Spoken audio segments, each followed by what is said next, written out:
If for some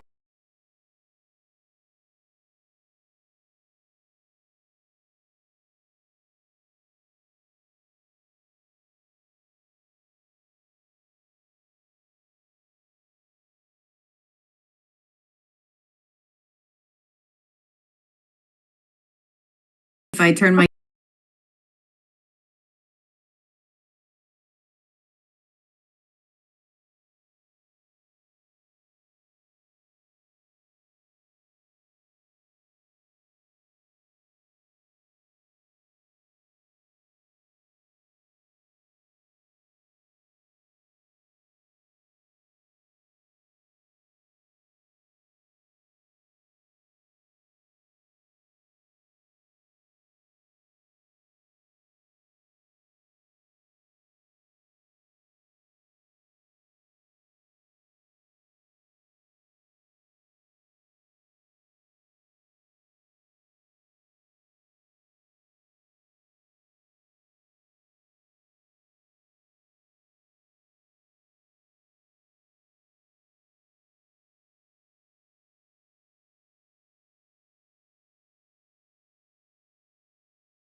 Ready? Welcome, everyone. We will get started the special meeting of the San Rafael City Council. It's special because it is Friday, June 21st at 4 p.m. and we will have a special closed session following the adjournment of this special meeting. I will request the Deputy City Clerk to call the roll. Councilmember Bushy. Present. Vice Mayor Hill. Present. Councilmember Kurtz. Present. Councilmember Yorns Galati is absent. Mayor Kate. Present. There are 4 of us here today. We'll just keep rolling right along, and I invite the Deputy City Clerk to comment on how people can participate. Thank you, Mayor. Tonight's meeting is being recorded and streamed live to YouTube. For members of the public wishing to provide public comment, displayed on the podium and the projector is a timer to help you stay within your 2-minute time frame. You're invited, though not required, to introduce yourself and say what part of San Rafael you live in, or if from outside of San Rafael. We are offering closed captioning for this evening's meeting on Zoom. Select the live transcript button on Zoom to enable this feature. If you experience technical difficulties, please email city.clerk@cityofsanrafael.org. Thank you. We have one item on our consent agenda. Would anyone like to hold the one item? No. Look at my colleagues. No, I will open public comment. This is on 1A. Not seeing any public comment in the room. I request a motion on this item, please. Motion to remove the consent. I move that we adopt the consent calendar. Thank you. Is there a second? Second. Moved and seconded. Roll call, please. Councilmember Bushy. Aye. Vice Mayor Hill. Aye. Councilmember Kurtz. Aye. Mayor Kate. Aye, that motion carries 4-0. We have a public hearing. Subject matter is Planning Commission and Design Review Board consolidation. I see Director Hinkle is here, and I will say we also have our Assistant City Manager, Robinson Pignon is here, as well as our City Manager online virtually. Take it away, Director.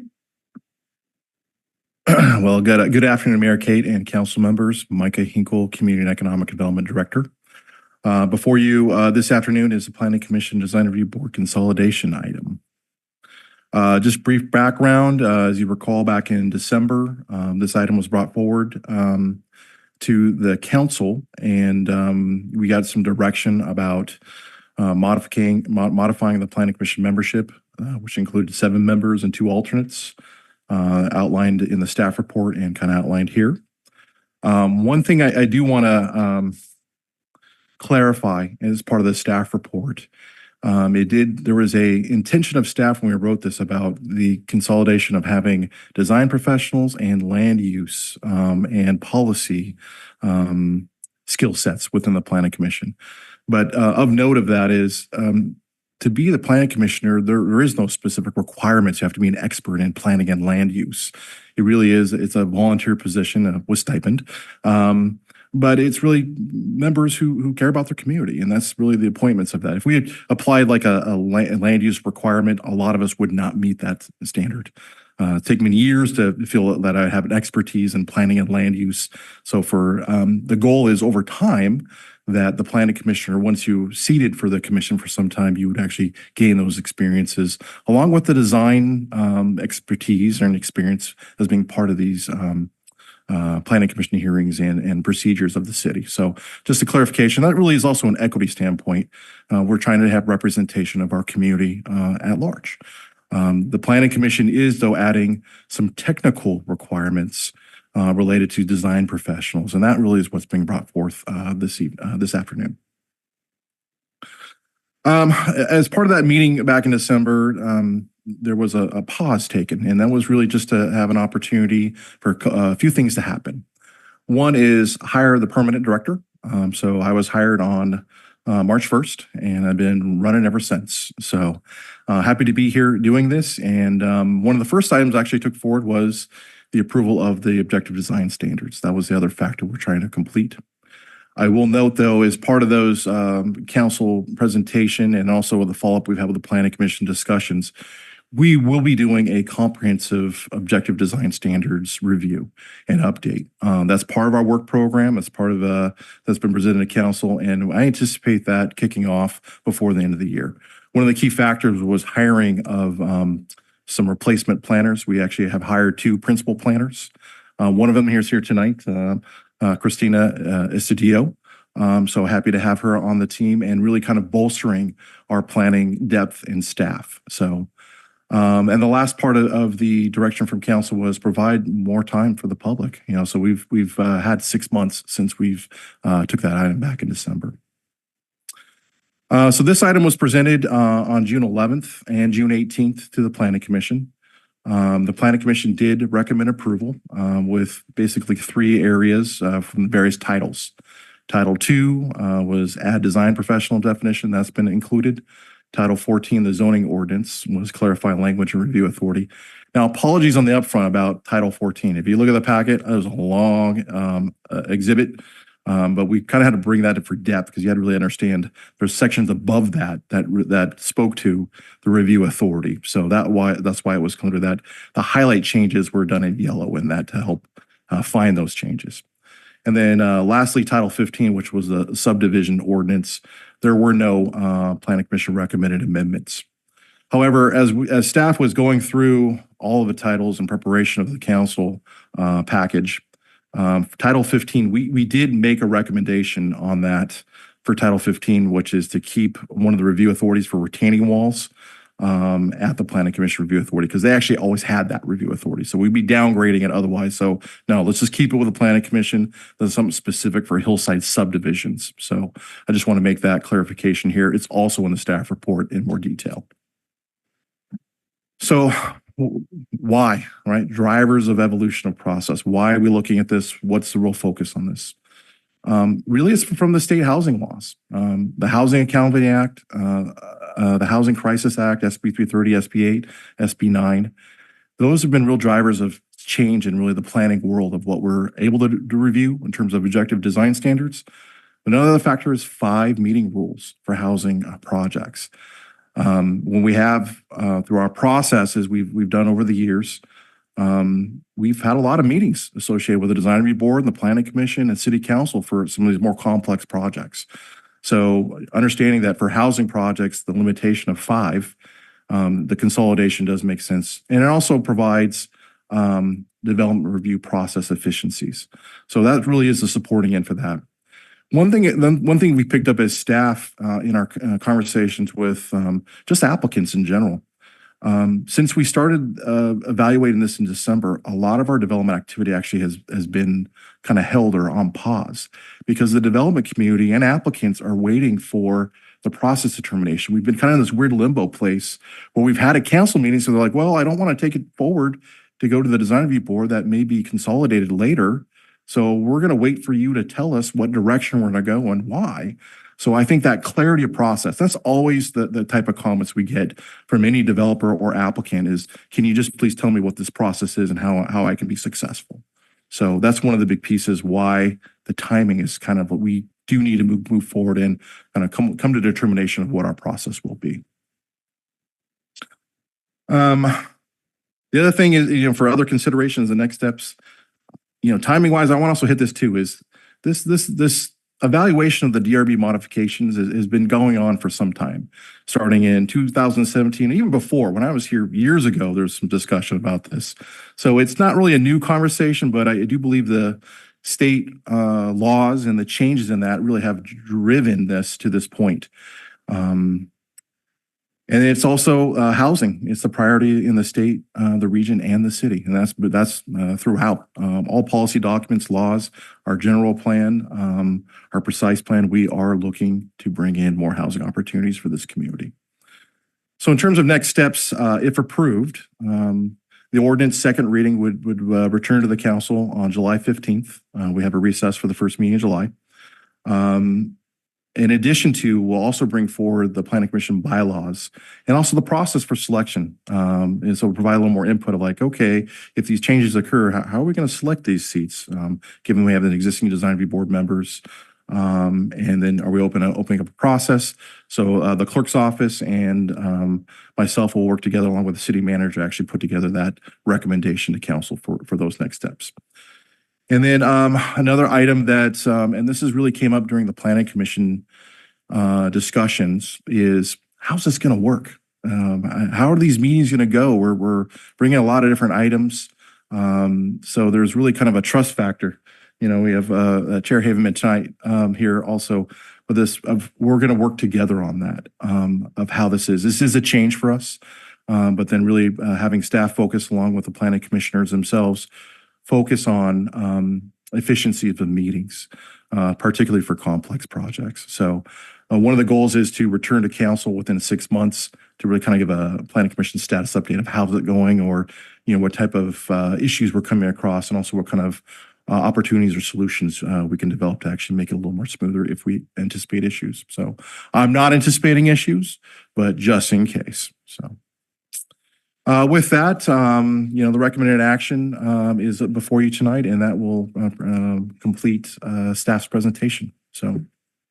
Thank you. Before I go to questions from my colleagues, thank you, Planning Commission Chair Haveman. If you'd like to say a few words, we'd love to have you just chime in. I know you just met on this recently. Sure. We did just on Tuesday, in fact. So at any rate, good afternoon, Mary Kate and council members. I just wanted to express my enthusiasm for this change and to indicate that I think that there is universal enthusiasm on the commission, given the new state laws that are coming with regard to housing, and streamlining the process, super important so that we can get things done. So again, I'm enthusiastic about it. Looking forward to increased breadth and depth at the Planning Commission meetings. So thanks very much. Yeah, thank you for your comments. We also have a member of the Design Review Board, Stuart Summers. I'd love to have you chime in. I know you've been a part of these discussions as well. Yeah, I got drafted into talking here. I was just coming to observe. Yeah, I can definitely see why this is happening, especially in the last 3 or 4 years. The kind of climate on the types of projects we've been seeing has changed, and a lot of them were policy heavy, but coming to us first. So it was really disjointed. So it does make complete sense to me that on the types of projects we're seeing, that if we have one body, it's going to do a favor not only to the town, but certainly to the applicants, that they're not ping-ponging around in 45 meetings and getting very frustrated. So I certainly on the Northgate Mall project, that was evident. It was just really disjointed. So my only comments are, I'm glad some other towns have done this.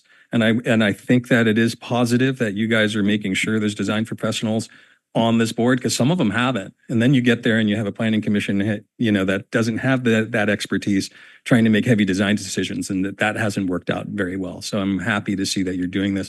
The one area of concern I have on filling the other seats is possible loss of the landscape voice. That was always a really big piece in a lot of our meetings, and the expertise that our landscape architects did bring to the table were items I couldn't really speak to. And those guys really did make a difference. And landscaping is part of what we see. And so I think it's important. So I suppose I would urge in the selection process that you guys just keep that in mind as you're selecting the other member or the alternate members, that, hey, we should have a landscape voice because maybe no one else up here is going to be able to speak to that. And that's really it. I think the staff has been taking a lot of projects that might have gone up to the design review board in the past, and they're being dropped down to staff level. And I think that's appropriate. There was a lot of times we were up there looking at projects where you're like, why are we looking at this project? The staff should really handle this. If they want to pull the planning commission architect member in just for an opinion, staff's welcome to do that. And I think that should be available to the staff.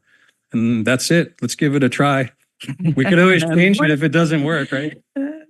Thank you, Stuart. Thank you for your comments. I will turn to my colleagues for questions. I'll start with the Vice Mayor. Questions? Yes, thank you for the presentation. Looking through the staff report, I saw that it mentions in a sentence about the Planning Commission having the prerogative to establish subcommittees for specific high complex projects. My question around that is, have we done that before, and what would be how would you describe that mechanism? We have not done that before, but that's actually something that the council has done, establishing subcommittee groups. I do think that is a possible option, and I actually believe the Planning Commission actually had that authority also to establish subcommittees to review items if they needed that depth. But I think we wanted to highlight it is a tool available to us should we find that we need it. The other thought too is also bringing in, from the staff side of actually hiring some experts. Even if we don't have that type of expertise, and that's very common, if it goes in the traffic engineering or the depths of design, we can bring in that technical support necessary to actually support the commission and also the council. So thank you for that answer. It ties into my next topic around the 5-meeting limit. So in support of the 5-meeting limit, this would allow, I'm just going to make a statement and you can talk me off what I'm saying if it's incorrect, that would allow us to have additional sub-quorum meetings that could help refine thinking and bring it back to the larger body and still fit within the 5-meeting limit? That wouldn't count as one of the 5 meetings? A subcommittee meeting, rather? I believe the subcommittee meeting would count as if the applicant's available to it to hear the discussion and topics. I think it's also kind of how it's structured. Okay. So I do think there's probably some follow-up on if we need those, how are those best structured in order to do that. And that's why even relying on the staff standpoint of bringing in those experts kind of help answer some of the questions. Should we be stuck in certain areas? Okay, thank you. And then on the 5-meeting limit topic, can you walk us and the public through a scenario, like worst case scenario, you run out of meetings. What are the consequences to exceed the 5? What happens then? Well, I know our city attorney just stepped out, so I think probably most appropriate to answer that Let's particular defer until he question. can come back in the yeah. room, because I'm curious about what that walks us into if we Sure. exceed. My next question is confirmation of timing. So we're, if we were to move the ordinance forward, we have a second reading on 7/15. Does it go into effect on 7/15? No, there'll be an additional 30-day 30-day. timeframe before that actually is enacted. But during that period of time, that's where we anticipated working with the council on the selection of that new reconfigured body. Okay, thank you. And then with respect to the topic that I'm interested in is recruitment. And, when I look at this is just my own experiences. We've seen applicants come forward when we put seats out to the public to consider.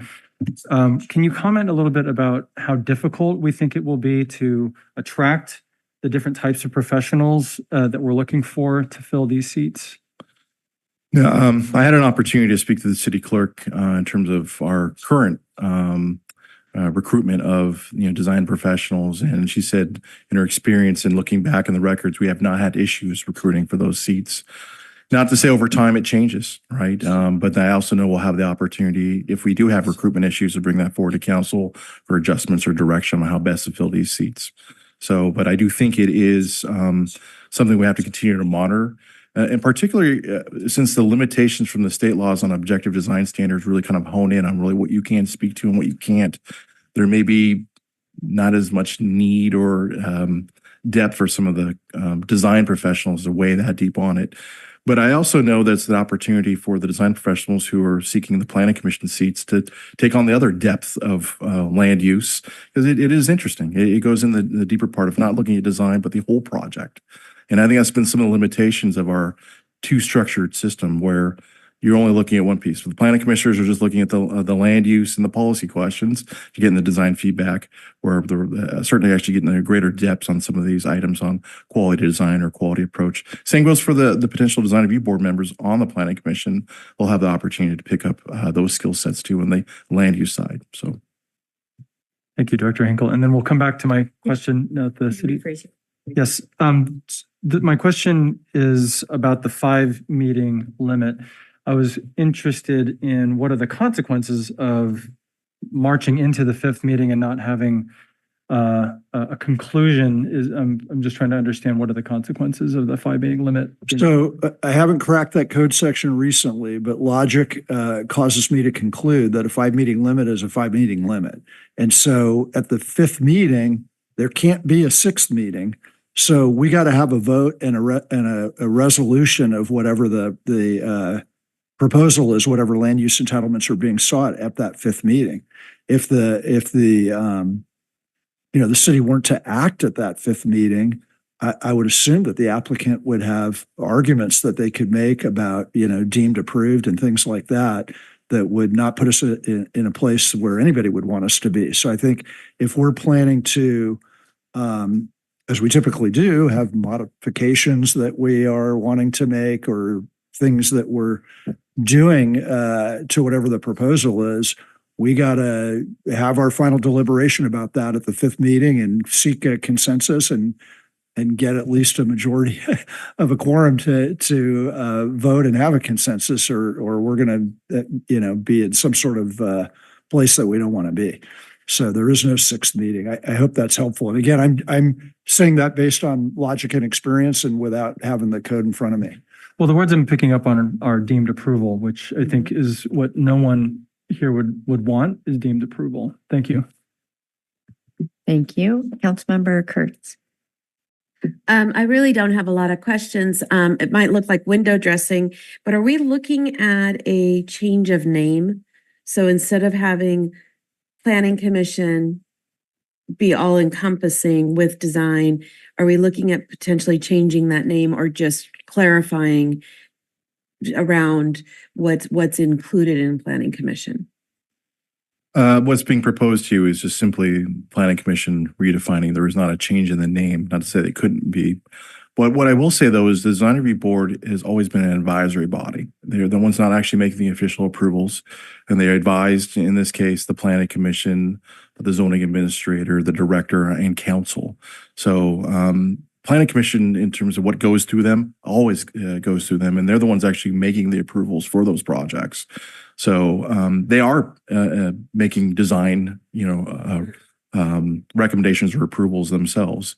Even when we had the discussions at the Planning Commission, was really kind of say, no, you do this. You do this already. You're just getting a lot of the design elements are being recommended for you, and either you accept or you don't. But in essence, you could go a different road as a Planning Commissioner and vote differently that you don't agree. So Coming from not being involved in either design review board or serving on the Planning Commission, unlike my fellow council members, it's been sort of from an outside perspective looking in, a confusing process. And I see that the consolidation makes a lot of sense. And I do think that I know we're going to be doing comments later, Yes. but in terms of if that is the industry standard, that makes sense to me around staying with planning. Thank you. Thank you. And Councilmember Bushy. No questions, but I'll have ample comments. Okay. I just have a couple questions.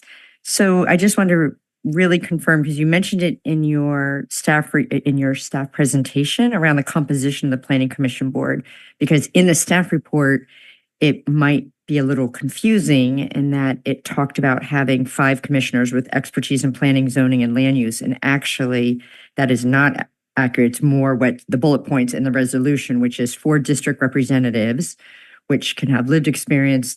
I think the 3 of us who served on the Planning Commission, none of us had that expertise prior, but we gained it. And I think having the district representation was a big change that we did. So I just want to 100% confirm it'd be 4 from the districts, and then the 3 at large, and then your 2 at large alternate members would be specifically licensed architects, and they wouldn't be able to vote, but they would be expected to read the packet and participate. Is this the correct interpretation of what? that is a correct interpretation. So And that is what's in the resolution as well? yes.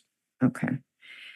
I appreciated Stuart's comment about landscaping. I do think with the objective design standards, what we could comment on used to be this, and it's gotten very narrow, but could you speak to if there was a project that had lots of landscaping for some reason, how we would ensure that we got the input and the design, expertise that we would want in that case, if there was not a landscape person who was part of the Planning Commission? If there was that level of expertise on that, then staff would actually probably bring in an outside consultant, a licensed landscape architect. Also, to confirm that licensed landscaping is just another version of that, but they're a licensed architect. They would be brought in and as a consultant services, like we do a traffic engineer, like we do any other type of technical expertise, and provide those comments to us. So they would evaluate it and provide recommendations. Thank you. And then I think my last was, I actually printed out the report from March 18th, 2024, where this body reviewed the objective design standards and approved them. And in this report, and I think it's the same, so I'm just asking for you to confirm, it says in here that they were originally presented in July of 2019. So we've had this discussion 5 years, even though COVID years, you never know how to count those years really. But so is that what you would say? And since then, we've had more state law that has come through and that is actually mandated we get even more clarifying. Would that be an accurate statement? Yes, it would. Okay. Yeah, we've been at this. Okay. there might be more questions that come up. We are grateful. We have received letters. We got one this afternoon. Ms. Powers, I'm glad you're here because I've been in meetings all afternoon, so I haven't had time to thoroughly read it, but we have had other community input that I know the council read as well as the staff incorporated. So I will open this up to public comment on this item. As always, you are invited but not mandated to say your name and what part of San Rafael you live in. So public comment. Welcome.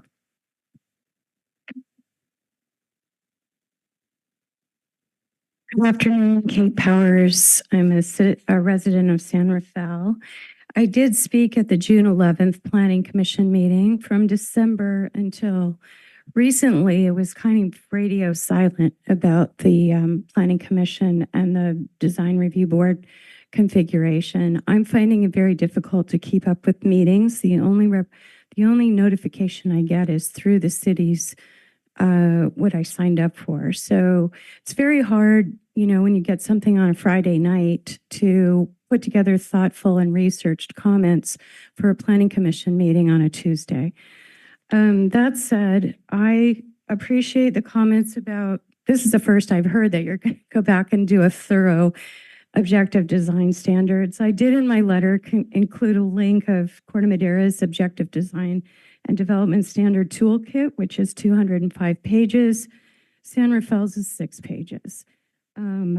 I feel like the city staff's proposal to hire experts in areas that come to a hearing and provide education in the areas of for the community on a particular project, which was set at the Planning Commission. When we've had this board of 5 dedicated volunteers with design experience who live and work in our community, have spent years either living here or participating, I feel like they've been disrespected in this process, and I really hope that in the development of the objective design and development standards, they are part of the stakeholder group, a steering committee or something that works on these. 2019, when those design development standards came before the Planning Commission, there hasn't been anything really discussed of them. They've been raised project after project that's come before the city council, that when is the city going to finish these? And they have not. My wish is that you would keep the DRB until the objective design and development standards are finished. They're an important part of our city's future. Thank you. Thank you for your comments as well as your email. Anyone else like to comment on this item? Not seeing anyone, I will close the public comment and bring it back to the council for their comments. I will start with the Vice Mayor. Thank you, staff, and thank you to the public for having deep interest in making certain that our city is well designed. I think that, I speak for myself with this. I do think that on balance, the environment legislatively has changed pretty severely over the past several years.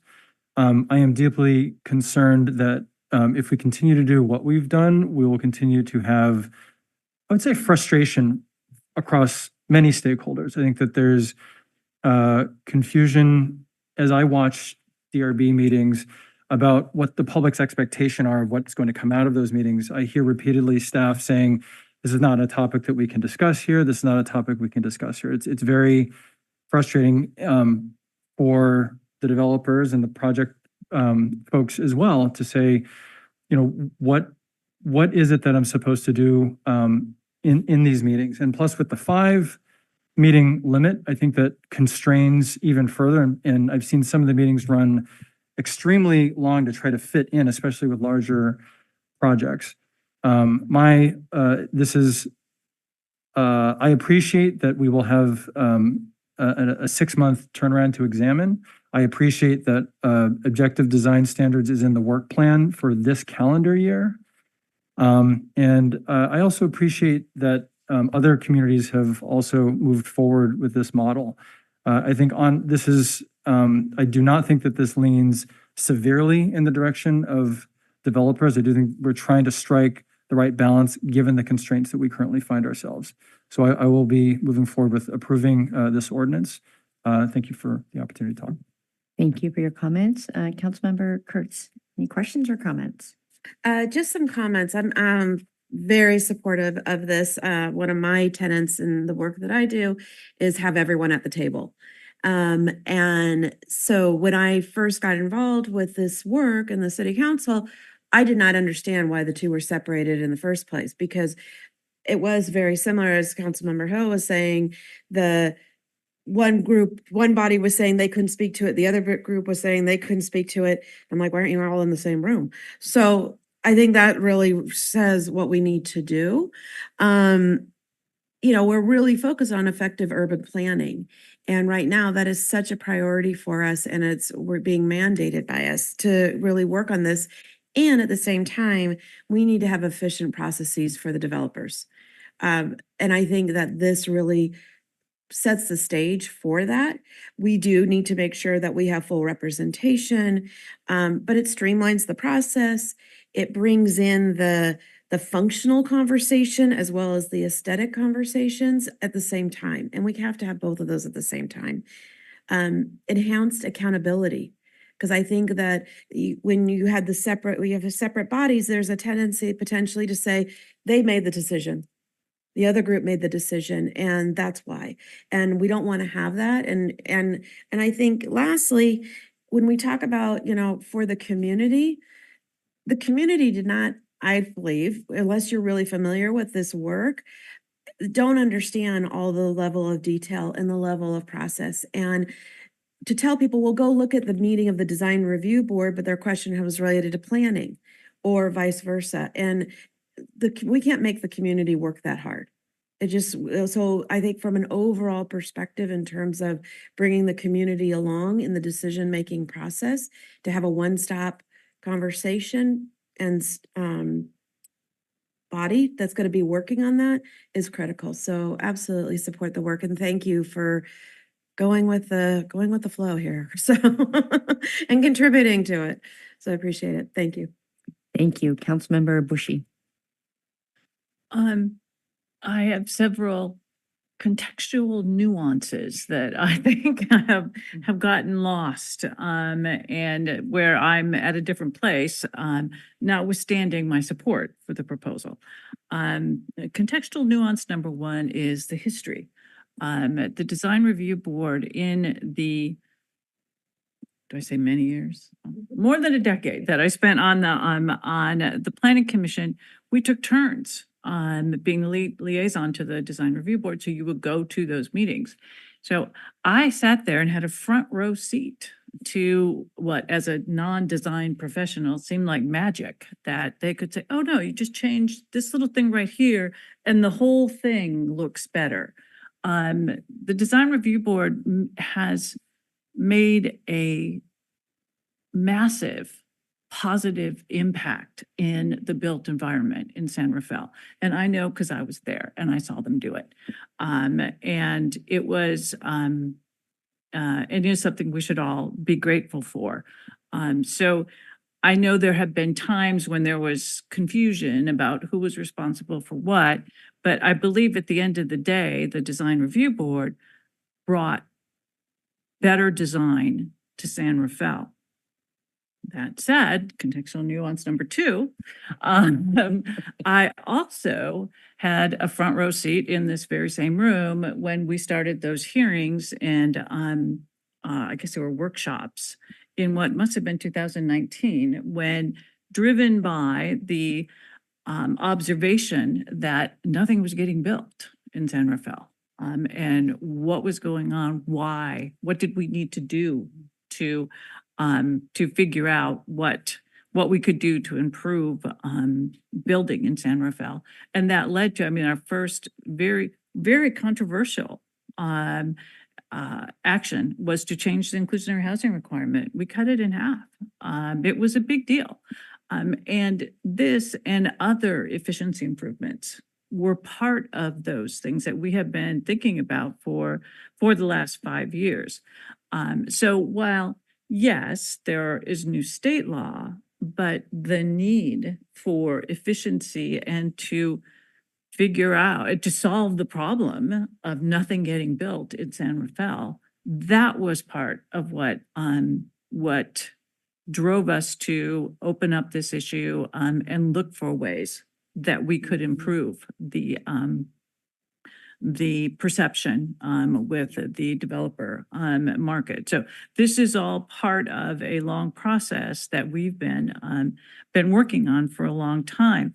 I am particularly heartened to see the obvious collaboration that's going on between the commission and the design review board and the city clerk's office in finding a way to funnel all of these valuable inputs into an efficient process that will bring forward and hopefully actually get projects built in San Rafael. That's been our goal for many years. And I think this is a thoughtful, collaborative approach that consolidates the best and the proven track record of our design professionals in San Rafael into a way that will in the most efficient manner possible, improve the applications that come before us. So for those reasons, I will be supporting the proposal as brought forward by our staff. We appreciate those additional nuances. So thank you, Councilmember Bushy. I just have a few comments to add myself, and that is, I think we can all agree that we have a deep commitment to good design and good projects. And I think the folks that spoke, Kate, who spoke here today, but also the folks that spoke during the Planning Commission hearing meeting, Responsible Growth Marin, Federation of San Rafael Neighborhoods, we all share the same commitment. We all want beautiful designs. And to your point, we don't want the designs just sitting on a piece of paper. We actually want them manifesting in our community. So it feels really great to have that shared commitment to our community. The comprehensive design standards, and I can't wait to go look at the Corte Madera one at 205 pages. That seems, maybe, I don't know if that would stand up in the court of law, but somewhere between 6 and 205. And it's not that I don't think our 6 pages are absolutely a great first step or a great place to be right now. And I remember us talking about it quite deeply in March when it came to us, and we're really constrained. So what we want to have, and what I remember from that March meeting, is if we go too far, then the whole baby gets thrown out with the bathwater. I remember staff saying that very, very clearly. And so there are legal constraints here. As much as our community would say, let's go farther, none of us here want to run the risk of having our design standards actually not to be applied. So I do look forward to looking at them in the context of these new state laws and our downtown precise plans. And I appreciate, like Vice Mayor Hill said, staff's commitment to doing that by the end of the calendar year. And then finally, I want to thank the Design Review Board and the Planning Commission for wrestling with this deeply. As often happens, I remember my days as well in the Planning Commission, we'd wrestle with things really, really deeply and have all the detailed conversation. And we get to the council and be like, well, no, wait, but we talked about that. We talked about that. So appreciate you both being here and both your service to the community through those boards, but really diving deep into Title II, Title 14, Title 15, which were yellow lined in our report, and really wrestling with that. I have no doubt that we'll continue to have fantastic people on the Planning Commission. It continues to be a very competitive process. We always get lots of applicants. Even though we are more specific now with the design professionals, I think we will continue with our good outreach and really have a body that can one-stop shop, as Councilmember Kurtz was talking about. So thank you. I wish I could say that what we're approving today will be 100% exactly perfect, but if it's 99.9%, that 0.01%, we'll be able to get it addressed by the review that will come back, you said, in the next 6 months, so sometime by January, before January. So I appreciate staff's willingness to remain open to any further iterations as needed in the real world. Paper and real world, 2 different things. So I have heard general acceptance of this item, but I would like to have a motion on it, please. I move that we introduce the ordinance, waive further reading of the ordinance, and refer to it by title only. Second. Moved and seconded. Roll call, please. Councilmember Bushy. Aye. Vice Mayor Hill. Aye. Councilmember Kurtz. Aye. Mayor Kate. Aye, that motion carries 4-0. I request that the Deputy City Clerk read the title of the ordinance. An ordinance amending Title II, Administration of the San Rafael Municipal Code to add design professionals to the Planning Commission membership composition and amend Titles 14, Zoning, and 15, Subdivisions of the San Rafael Municipal Code to dissolve the Design Review Board and transfer existing duties of the Design Review Board to the Planning Commissioner or Zoning Administrator or Director of Community and Economic Development. Thank you. Thank you. That public hearing item has been completed. We have two other items on our agenda. The first is a memorandum of understanding with the San Rafael Mid-Management Employee Association, or SRMMEA. And I see Assistant City Manager Robinson Pignon. I'm assuming you're, yes. Yes. Okay, thank you. Good afternoon. And so as you mentioned, this is an inaugural memorandum of understanding with the San Rafael Mid-Management Employees Association. And so the Mid-Management Employees Association, they organized in fall of 2023 and currently represents 36 full-time equivalent employees across various city departments. Previously, their benefits, salaries, employment conditions were specified under resolution number 14955, which is included in the staff report for today's meeting. Just generally speaking, the terms of the agreement will fall from July 1st, 2024 through June 30th, 2027. There is a general wage increase for all employees of 3% for each year of the agreement and various equity adjustments based off of how far individual positions were behind the market as determined by a comprehensive survey that the city conducted as part of this new labor negotiations process.